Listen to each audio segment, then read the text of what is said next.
This is Wyoming Rick Treasure Reveal, and I'm going around here and I'll show you what's going on. This morning I'm on my wheat penny challenge, and I want to show you what's going on here. This is bag number 2, and remember what I'm trying to do. These tubes, 1909 through 1958, represent 50 years of wheat pennies.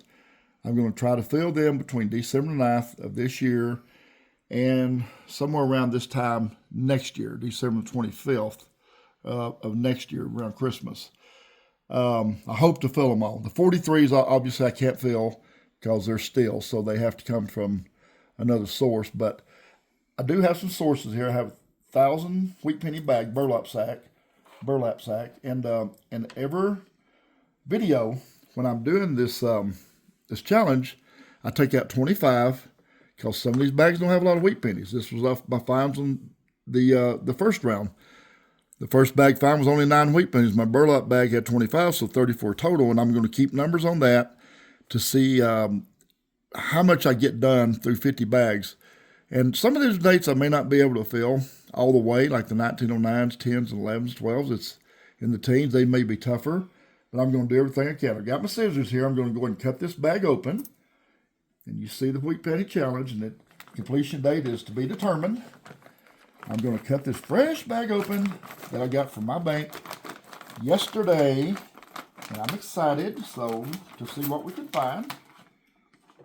The scissors are so dull. They're like a dull butter knife trying to cut butter. I don't even think they could cut butter, but somehow I'm going to get through this sack with this. Okay, so I'm going to cut this bag on open, and I'm going to peel this back. And I'm going to keep the pennies in the bag, most likely.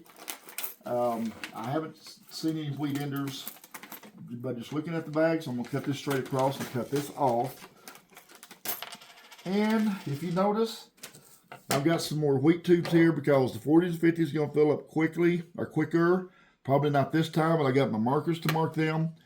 And so once I get them filled, then the 40s and 50s are going, my extra tubes.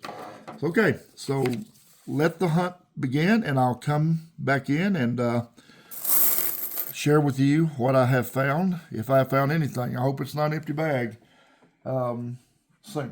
Thank you, and see you in just a bit. Okay, just an update here on about my third handful. And what I'm doing, I'm picking up, I'll show you what I'm doing. I'm picking up about 20, 25, and I'll lay them on the plate like this right here. Instead of taking time to flip them over, I use this method right here, and I put a plate on them, and then I take this plate and I flip it upside down, and it shows the other side. And I don't have to sit here and do this the whole time. See what I'm saying? And so it makes it a lot quicker to go through these. So, I have found having said all that, I found a 1941 or 1945. That's what that one is.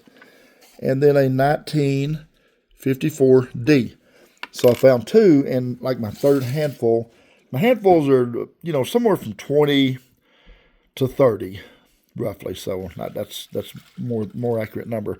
If I put too many on here, these little styrofoam plates, they'll crack and they'll fall apart. So I don't do that. So anyway, I'm going to get back to the hunt and share with you what I find in just a brief period of time.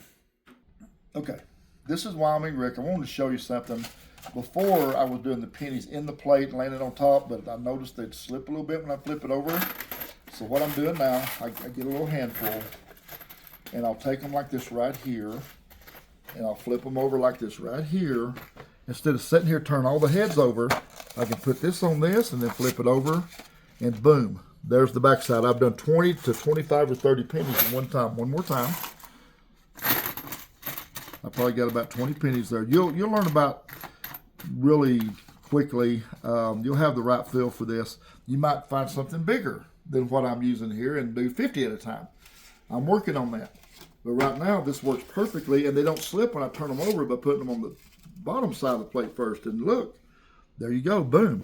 I went through those 20 coins, or 25, whatever there is, without having to turn them all over. So I'm not doing anything but just separating them. That's all I'm doing.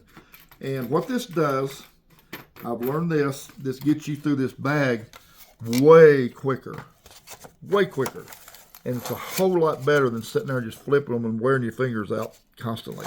So anyway, just wanted to share that with you. I have found 3 wheat pennies right here that you can see. I found 3 of the Lincoln varieties. And I have found a Canadian penny, and we're going to get with you on the dates here soon. All right, I'm going to get back to the hunt. Okay, just an update. I now have 4 1950s, which I will separate by date later.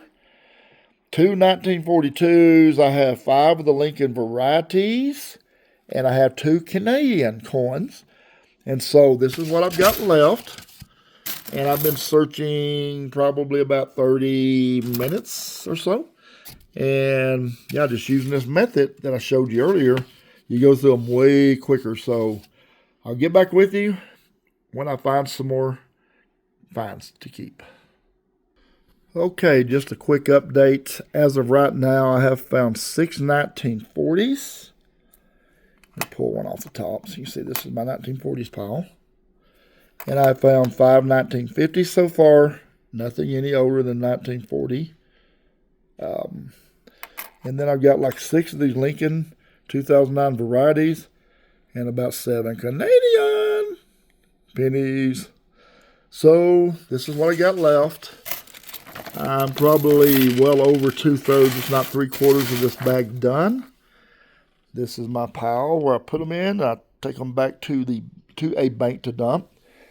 And at the end of this, I'll pull 25 out of here at random and put them with whatever I get here, and we'll see what we're going to fill up. It looks like the 1946s is going to fill up first because it seems like I'm finding quite a few of those. So I'm going to get back to the hunt. I'll get back with you on results here in just a jiff. Okay, here's you an update. This is what I've got left on the pennies. I have found 11 40s and 50s so far, a few Lincoln varieties, and about 8 Canadians. And this is what I got left. So I'll be through this bag in just a few more minutes, and then I'll get back with you on the final results on bag number 2, Wheat Penny Challenge. Okay, my Lincoln Wheat Penny Challenge bag number 2 is complete.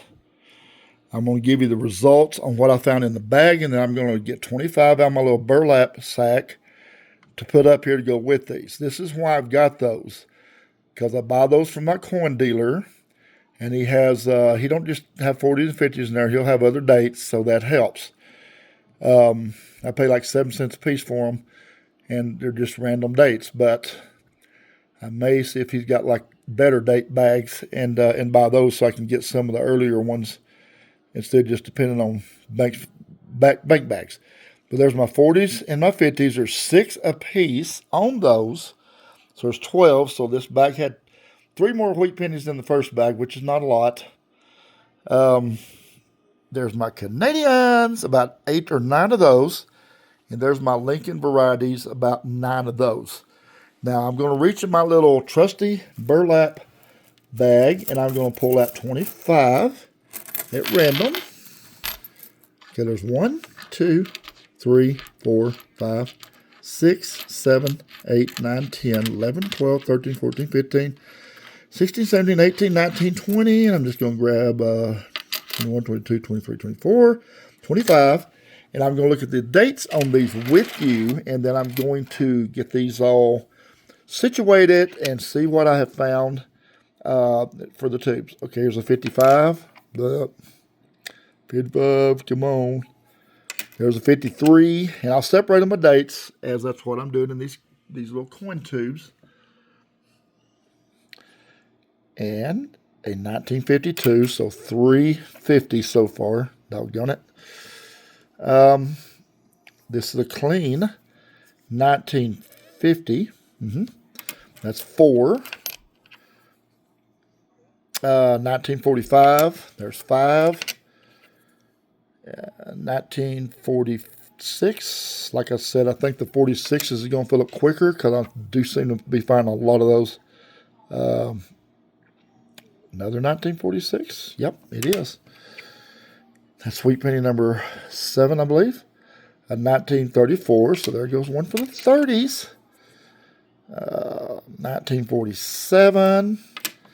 And I'll get all these separated out here in just a little bit. 1957, so there's 5 of them so far. And there's 4 40s, different dates, of course. 1952, 6 of them are 50 so far. 1946 it looks like, but I'll do a little deeper look here in a little bit. Another 1946. Yeah, the 46 tube's going to fill up quick. I don't know why, but it will. 1955. It's about 750s. 1944. Only one younger than the 40s and 50s so far. 46, I believe, is what that one was. 1958. Come on, need some earlier dates. 1932 looks like a D. 1946. Yep, not surprised there. 1912. So he's pretty good about this, about making sure there's other dates in there. That's a 12 or a 13. I believe it's a 13. Now that I'm looked at it a little closer, 1957. And I'll look at it with my magnifier here in just a bit. What is this? 16. So a couple of them in the teens, it's looking like.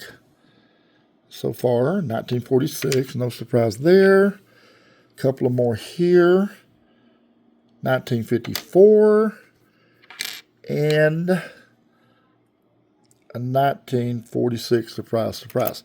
Okay, so that's what I have found out of that bag. So a couple in the teens, and a couple in the 30s, nothing in the 20s, 40s, and then the rest of them are 50s. 40s here, 50s. And so I'm going to get these in my tubes, and once I get a tube filled, I will let you know which date got filled first. Like I said, I'm predicting it's going to be the 46s. But bag number 2 is now complete. Thank you for participating and watching this video. I hope you enjoyed this video. I do appreciate all the likes and subscribes that are given to me. I sure appreciate you. And I want you to have a good day. And I will see you at the next video.